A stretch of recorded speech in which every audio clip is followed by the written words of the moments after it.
Amigos de la México Toluca, bienvenidos. ¿Tienes hijos pequeños o planeas tener hijos? Pues vamos a conocer el día de hoy el método Montessori, que más que un método educativo es una filosofía de vida. Acompáñanos que tenemos muchísima información.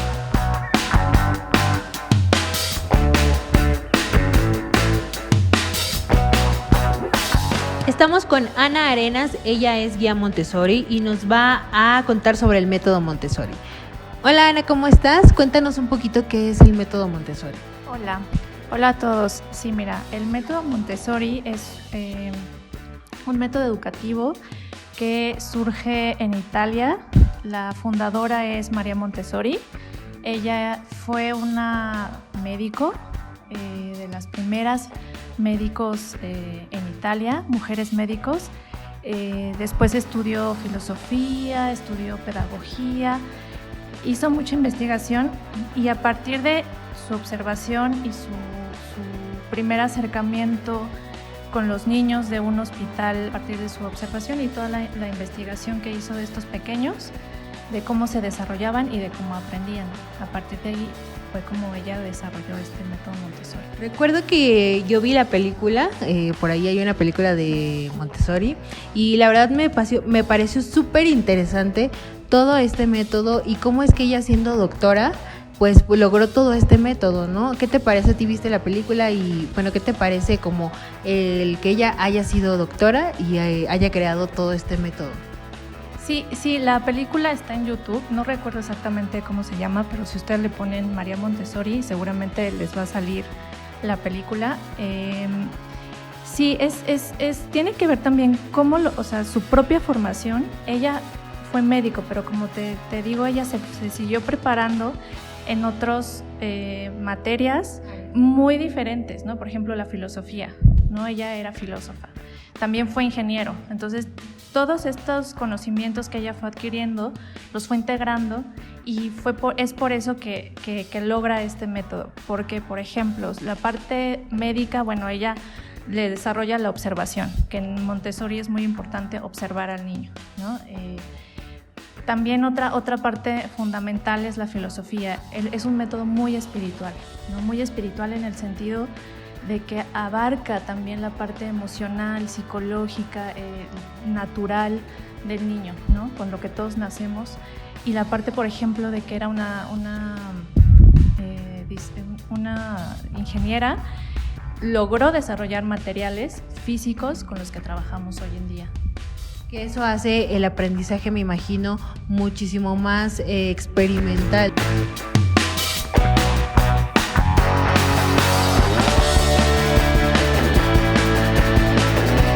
¿Cuáles son los pilares básicos de esta filosofía de vida?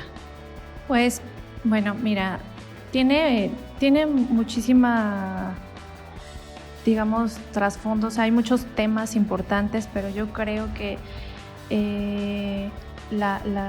uno de los principales es que el niño se desarrolle de una forma holística. ¿A qué me refiero con holística? Es que no solamente desarrolle una parte de su personalidad, ¿no? Que es, por ejemplo, el intelecto o la parte académica, sino que a partir del trabajo con diferentes áreas y con diferentes partes del desarrollo del niño, al integrarlas, se genera un niño muy seguro de sí, un niño independiente, que es una de las grandes virtudes del método, que se busca que el niño sea totalmente independiente del adulto. ¿Para qué? Para que sea capaz de tomar sus propias decisiones, es decir, que él tenga un libre albedrío, que tenga ese poder de decisión y también de hacerse cargo de sus decisiones. Digo, obviamente, si hablamos de niños muy pequeñitos, pues todo es como a nivel de desarrollo, ¿no? No le vas a pedir independencia a un bebé de caminar que todavía no está listo. También se le respeta su espacio, su tiempo. María Montessori habla de algo que bueno, muchos autores también lo hablan, que es un impulso vital. Cuando el niño nace, desde que está en la panza de su mamá, tiene este impulso por vivir, que es algo que nadie le enseña, que nadie le dice que lo tenga, simplemente está en él. Entonces, este impulso vital es lo que hace que el niño quiera moverse, quiera aprender, tenga esta naturalidad. Entonces, creo que tanto la independencia como el respeto a este impulso vital, a sus tiempos y a brindarle experiencias y darle la oportunidad que él decida y que ejerza esa autonomía y esa libertad de decisiones son como los pilares principales del método o de la filosofía de vida, que para mi punto de vista es una filosofía que puedes llevar más allá de un espacio escolar. En cuanto al método educativo, ¿qué podemos encontrar nosotros como papás y qué le vamos a ofrecer a nuestro hijo en cuanto al método educativo Montessori? ¿A qué se refiere este método? Bueno, mira, lo primero que van a encontrar es que va a ser un método que respete totalmente la personalidad del niño, su desarrollo, va a ayudarle a explorar sus intereses naturales. Sí se le va a ir formando en todas las áreas, o sea, es un método que pues ayuda al niño no solamente a que desarrolle, no sé, por ejemplo, el lenguaje o las matemáticas, o sea,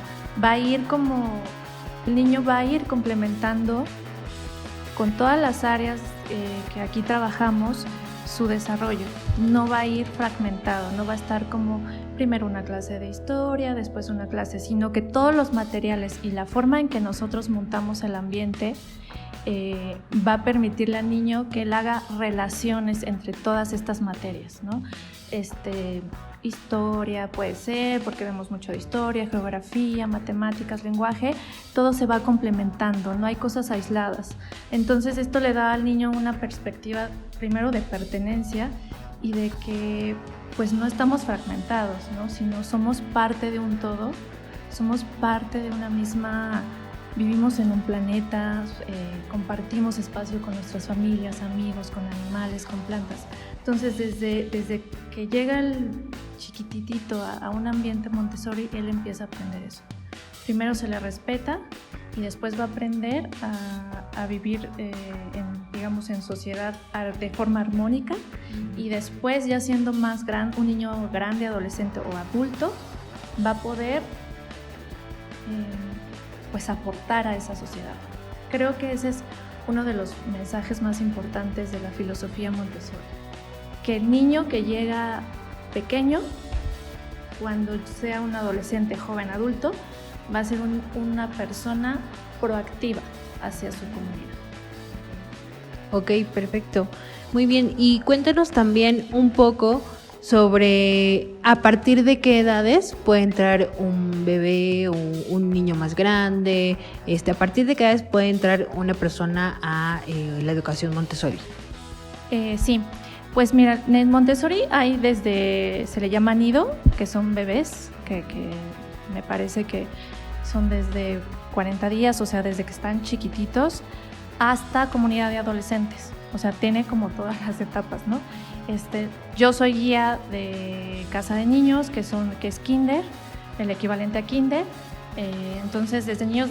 como 3 a 5 años. De 3 a 6, 7 años, dependiendo del lugar donde estudien. También hay desde que el niño empieza a caminar, como de 1 año y medio a 3, es como lo más, desde que empiezan pequeños. Hay primaria y hay secundaria también, Montessori.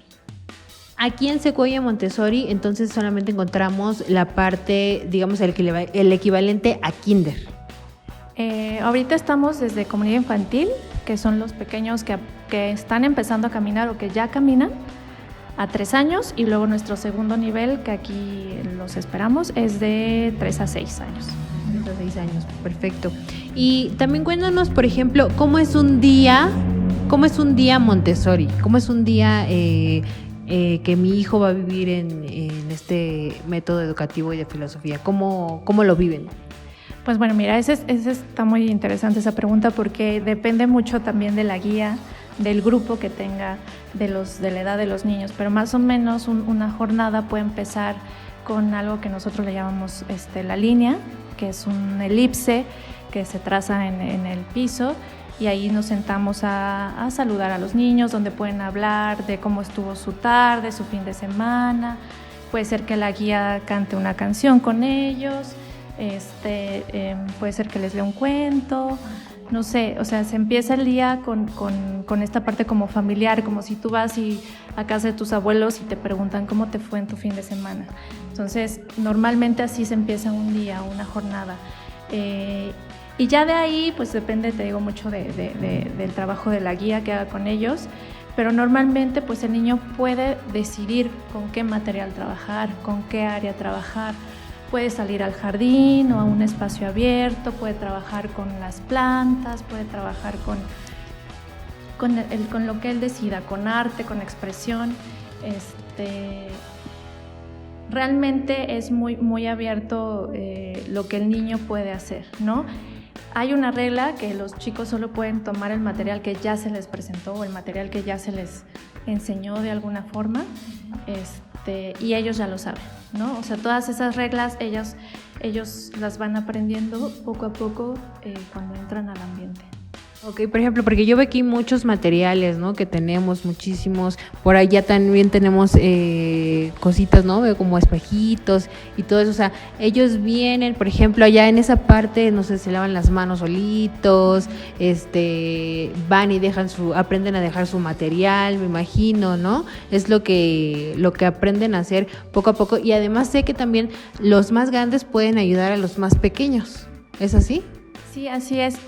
Hay un orden específico del ambiente, entonces el niño ya lo sabe. O sea, el niño sabe dónde va la jarra, dónde va la toalla, dónde va el jabón, dónde va todo. Sabe que si se acaba eso, dónde ir a tomarlo. Para eso en la filosofía se le llama ambiente preparado. La guía viene y prepara científicamente, porque así lo marca la doctora Montessori, hace todo un trabajo de cómo se prepara un ambiente. La guía lo prepara con las especificaciones de su grupo y entonces el niño llega y todo está listo para que él pueda tener esa independencia, y entonces la guía se retira y hace su trabajo de observación, ¿no? De observar cómo trabaja el niño. Y todo está adecuado a su tamaño, ¿no? Eso es importante. Sí, todo está a su tamaño, todo lo puede transportar, lo puede tocar. Si algo se rompe, él va a entender que la consecuencia de quizás jugar con un material pues se va a romper, entonces yo lo voy a tener que guardar, y cuando él quiera trabajar con él después, pues probablemente ya no trabaje, ¿no? Con eso. Otra pregunta que me hiciste fue la de los más grandes ayudan a los más pequeños. Como en nuestros ambientes hay multinivel de edad, ¿no? Multinivel de grado, ¿no? O sea, hay, por ejemplo, primero, segundo y tercero de kinder. Entonces, el más grande que ya pasó por todo este proceso o sea, ya tiene 2 o 3 años de experiencia, le va a poder ayudar a un niño pequeño. ¿Cuál es la maravilla de esto? Es que no es lo mismo que un adulto se acerque y le marque un límite o le marque una observación a un niño, porque quizás no lo reciba tan abierto como una igual a él, ¿no? Cuando un niño pequeño o incluso de la misma edad o más grande, no importa, se lo hace ver, él dice, ok, y lo toma de una forma muy natural, muy tranquila, muy normal, no genera como este rechazo que a veces se genera a una autoridad adulta. Exactamente, sí, eso me queda muy claro, la verdad sí lo he notado como en mis sobrinos. Yo no tengo hijos, pero sí en mis sobrinos lo he notado cuando se juntan y alguien, por ejemplo, de su misma edad o más grande dice, no hagas esto, los niños reaccionan totalmente diferente a un adulto. Nos gustaría que nos contaras también un poco sobre los mitos de una educación Montessori, porque escuchamos hablar de muchísimas cosas sobre el método Montessori, pero que nos cuentes un poquito acerca sobre estos mitos que existen. ¿Qué nos puedes decir al respecto? Pues mira, uno de los límites más grandes o que yo he escuchado es en tema relacionado con la libertad y el límite, ¿no? Muchas veces se habla que esta libertad o límite en Montessori no se maneja o se maneja de forma, digamos, deficiente o no existe. En la filosofía Montessori tenemos tenemos una forma de marcar estos límites. Primero, por ejemplo, con el mobiliario. que es un límite físico que contiene y ayuda al niño, el material, pero también aquí hay una parte que nunca se le pone un límite a un niño que no está listo para llevar a cabo, ¿no? El límite siempre está puesto pensando en el niño específicamente, en su desarrollo, en su edad, en lo que ese niño puede, digamos, tolerar, y también aquí hay una consecuencia, ¿no? O sea, una consecuencia lógica. Esa es la diferencia de, por ejemplo, un castigo, que ese sería otro gran mito, ¿no? de Montessori. Aquí, al ponerle un límite al niño y que lo transgreda, va a haber una consecuencia lógica. ¿Qué es esto? Si por alguna razón se cae un objeto y se rompe, pues bueno, lo lógico es que se tenga que recoger, se tenga que limpiar, y pues ese objeto pues ya no sirve, ya no lo tenemos. Entonces se retira del ambiente y cuando el niño quiera volver a trabajar con eso, pues ya no está. Esa es una consecuencia lógica. Y pues también nos gustaría que nos contaras cómo este método puede ayudar al desarrollo de un niño pequeño. Pues bueno, mira, este método, pues desde que lo va a ayudar a ser un niño independiente, un niño seguro, va a desarrollar todos los aspectos de su personalidad, va a aprender, o sea, porque también puede ser que digan, bueno, estás hablando de un método que no solamente se preocupa por la parte académica del niño, sino por la parte emocional, psicológica, espiritual. Todo este bienestar que un ambiente o que la filosofía Montessori le puede dar a un niño se va a ver reflejado en alguien que va a tener un gusto por aprender, un gusto por desarrollarse, y no va a necesitar que nadie le esté como obligando. Sí, que lo obliga o que lo orilla a hacer ciertas cosas, ¿no? El método Montessori va a formar la parte humana, y a consecuencia de eso el niño va a estar abierto a recibir la demás información, ¿no? Otra cosa que me gustaría hablar sobre eso es que el método Montessori o la filosofía Montessori va a ayudar a formar a seres humanos comprometidos consigo mismo y por lo tanto con su espacio, con su entorno, con su país, con su planeta, con todos los seres que lo rodean. Va a tener esa conciencia de estar conectado a los demás, a la tierra, y porque está conectado consigo mismo, no está pues como disperso, ¿no? Disperso, exacto. Este método permite que el niño crezca de forma pues natural, solamente estamos facilitándole o guiándolo o ayudándolo a que siga sus propios instintos, porque toda esa información, así nacemos todos, ¿no?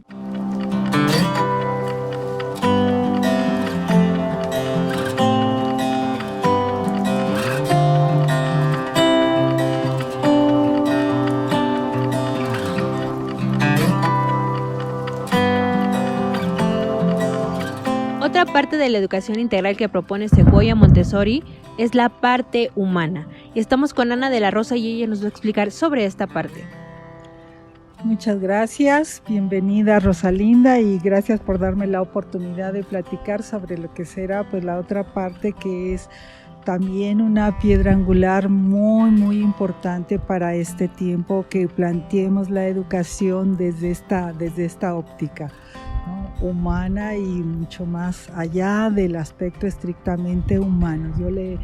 Yo te diría que sería el aspecto espiritual, que nuestra propuesta va hacia el cultivar lo que sería el aspecto espiritual en los niños.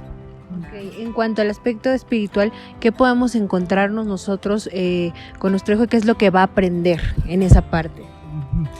Mira, tendríamos que ir al principio de lo que es la educación y de lo que puede ser el desarrollo del niño. Hay algo que la sociedad en general no considera, y que sería que el niño nace con una ya con una tendencia espiritual. Así nacemos todos y todos los niños así nacen, con una tendencia espiritual. Realmente la propuesta de Sequoia iría en el sentido de no cortar esa conexión que el niño trae con el universo, no cortar esa conexión que el niño trae con su esencia. Su esencia básicamente es divina, de todos, o sea, todos nosotros básicamente nuestra esencia es divina. ¿Qué sucede con el proceso educativo, con el proceso de socialización? Mediante la intervención a nivel familiar, por supuesto, la intervención a nivel de la escuela, vamos cortando esa conexión, esa esencia. Y entonces en este proceso de socialización, en este proceso educativo, pues el niño se desconecta. ¿Por qué? Porque nosotros le estamos enseñando. Pensamos que es una mentecita la cual hay que ir formando, a la cual hay que irle enseñando, porque desde nuestra óptica humana, adulta, el niño no sabe. Ese es un concepto erróneo. El niño sí sabe. El niño entre más pequeño es, más conectado está con su sabiduría. Y entonces, bueno, pues esta es nuestra propuesta, ¿no? O sea, no cortar como ese vínculo natural que trae el niño con el universo, con la creación, bueno, con Dios. Pero no quisiera decir mucho la palabra Dios porque se puede, en alguna medida pensar que es algo de religión. No, es que el niño no pierda su naturaleza. Todos los niños, desde que el niño entra en el vientre materno, por ejemplo, y a lo largo de la gestación y los primeros días del niño, días y después años, los primeros años, es como pura luz. Si te das cuenta, todo el mundo queremos estar cerca de un niño pequeño. O sea, hay algo que queremos de ese niño, es su luz, pero esa luz se la vamos limitando hasta que ocurre un desconecte. Y el ser humano entonces es un ser intelectual y que tiene que obtener muchos conocimientos para que entonces pueda funcionar en la vida. Nuestra escuela propone justamente el cultivar esta naturaleza que ya trae pues el niño. ¿Y cómo hacemos para cultivar esa naturaleza? O sea, para no cortar esa luz. ¿Qué es lo que se propone? ¿Qué es lo que se hace? ¿Qué ejercicios? ¿Qué educación? ¿Algún ejemplo que pudiera, no sé, compartirme? Sí, mira, lo que estamos proponiendo desde Sequoia, y es algo, honestamente, pues es bastante innovador. Y hablar del método Montessori en sí es bastante innovador. Sigue siendo innovador para nuestro tiempo, o sea, sigue siendo muy innovador. Nosotros retomaríamos como esa parte espiritual de la cual habla María Montessori. Y entonces es mediante la práctica cotidiana que el niño cultive, porque lo trae, no le vamos a imponer nada, lo trae en su naturaleza, que el niño cultive, por ejemplo, la conexión con lo natural, con los árboles, que no pierda el gusto por disfrutar, no sé, de subirse a un árbol, que no pierda el gusto, por ejemplo, por el juego, que no se le bloquee el interés que pueda tener, por ejemplo, por sembrar una semillita, o que si yo estoy aquí platicando contigo y el niño pequeño ve que pasa una hormiguita aquí y de inmediato le llama la atención. O sea, esa es nuestra idea, que no pierda, por ejemplo, su curiosidad. Allí manifiesta esta esencia del universo, de lo que es el universo. Hay una conexión superior de su ser. Eso sería, y bueno, y mediante cantidad de prácticas que en la vida cotidiana se irán estableciendo. También quisiera agregar en esto de darles un ejemplo de cómo sería en lo cotidiano este trabajo. Yo creo que en términos generales es que el niño sí se le den todos los recursos, todos los elementos para que no corte esta conexión. ¿Cómo? Mediante el cultivo de su creatividad. Lo que te dije anteriormente, bueno, pues es un ejemplo, pero en términos generales sería que el niño no rompa lo que sería la expresión de su creatividad. Y creatividad me encantaría que la entendiéramos en el sentido de esta conexión, de este vínculo con la creación, con el creador de todo lo que existe. Para nosotros eso es lo espiritual. O sea, si el niño mantiene esta conexión, siempre va a estar manifestando su aspecto creativo. Y entonces, bueno, la escuela, y no solamente la escuela inicial de la que estamos proponiendo aquí en Sequoia, sino que la escuela en general tendría que cultivar esta característica, como pues de acuerdo a los diferentes niveles del niño, ¿no? De acuerdo a las diferentes necesidades psicológicas que va manifestando a lo largo de su desarrollo. Y entonces la escuela, su deber es como cultivar esta creatividad. Un error bastante grande que comete la educación en general es, ya lo comenté, lo vuelvo a comentar, es la intelectualización prematura del niño. Y entonces el niño poco a poco se va haciendo más rígido, menos espontáneo. Y entonces pues se pierde por completo lo que sería esa conexión.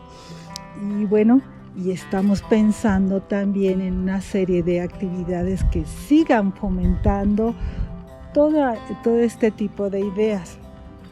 Desde el punto de vista psicológico, estrictamente psicológico, la escuela, y Sequoia así lo plantea, tiene que aportar el no fomentar una serie de fenómenos psicológicos que entonces van dando lugar a la inhibición de la creatividad, por ejemplo. Una serie de fenómenos psicológicos que tienen que ver, por ejemplo, con la represión. Nosotros le decimos a nuestro niño, pero no hagas esto, pero no hagas aquello que dijiste está mal, pero ¿por qué lo haces así? No, y entonces eso se lo va guardando el niño, y cosas mucho más complejas las va guardando, las va reprimiendo, y entonces él no sabe lo que le pasa cuando es un niño mayor, cuando es un adolescente o cuando es un adulto. Estamos encontrando las formas, las estrategias de que el niño no pierda la expresión de sus sentimientos, de sus emociones, para que no se generen estos procesos psicológicos que dañan al adulto de nuestro tiempo. Y que los identifique, ¿no? Que identifique esas emociones también, porque muchas veces es lo que pasa, que no sabemos ni qué nos pasa. Así es. Y entonces, fíjate que hoy en día sucede mucho que la gente joven, pues no se identifica con este mundo, el cual ha encontrado. Entonces la idea de nosotros es que estos niños sean más libres y que entonces vayan construyendo el nuevo mundo. Perfecto, pues muchísimas gracias por esta gran información, explicación sobre qué podemos hacer con nuestros niños pequeños, con los que vienen en camino, esta educación, esta filosofía de vida. La verdad es que se nota la pasión con la que hablan, se nota la pasión con la que trabajan con todos estos niños y este método. Muchísimas gracias, pues les dejamos todos los datos de Sequoia Montessori en el primer comentario. Coméntenos si ya conocen este método, si quieren saber más información también nos pueden contactar y dejar cualquier comentario. Nos vemos en la siguiente, en la próxima y denle like.